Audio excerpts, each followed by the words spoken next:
Hi నమస్తే, welcome to sigma 9. నేను మీ బ్రహ్మేంద్ర. కన్యాకుమారి వద్ద ఉన్న వివేకానంద స్టాట్యూని చూసొద్దాం రారండి. కన్యాకుమారి వద్ద ఉన్న వివేకానంద రాక్ మెమోరియల్ అనేది ఒక పవిత్ర స్మారక చిహ్నం.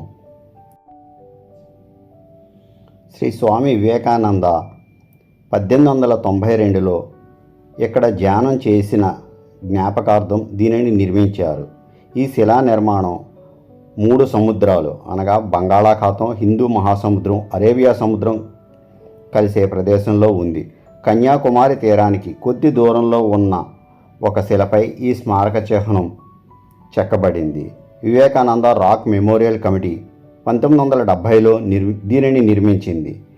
ఇందులో స్వామి వివేకానంద కాంస్య విగ్రహం ఉంది. స్వామి వివేకానంద 1892 డిసెంబర్ 24, 25, 26 తేదీలలో ఇక్కడ లోతైన ధ్యానం చేసి జ్ఞానోదయం పొందారని నమ్ముతారు. ఈ ప్రదేశంలో బంగాళాఖాతం, హిందూ మహాసముద్రం, అరేబియా సముద్రం కలుస్తాయి. కన్యాకుమారి నుండి సముద్రంలో ఫెర్రీ ద్వారా దాదాపు 15 నిమిషాలలో ఇక్కడకు చేరుకోవచ్చు. హృదయానికి మెదడుకు మధ్య సంఘర్షణలో మీ హృదయాన్ని అనుసరించండి అని స్వామి వివేకానంద అన్నారు. ఆయన ఇప్పటి వరకు జీవించిన గొప్ప ఆధ్యాత్మిక నాయకులలో ఒకరు. కన్యాకుమారికి చేరుకున్నప్పుడు వివేకానంద రాక్ మెమోరియల్ దాని అద్భుతమైన వైభవంతో మిమ్మల్ని ఆహ్వానిస్తుంది. కాబట్టి మీరు మీ హృదయాన్ని మరియు మెదడును అనుసరించకుండా ఉండలేరు. భారతదేశంలో అత్యధికంగా సందర్శించే పర్యాటక ఆకర్షణలలో ఒకటైన వివేకానంద రాక్ మెమోరియల్ ప్రధాన భూభాగం నుండి 500 మీటర్ల దూరంలో సముద్రంలో ఒక రాతిపై ఉంది. ఇది టూరిజానికి ఎంతో ప్రసిద్ధి చెందింది.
ఈ వీడియో మీకు తప్పకుండా నచ్చుతుందని ఆశిస్తూ ప్లీజ్ సబ్స్క్రైబ్ సిగ్మా 9.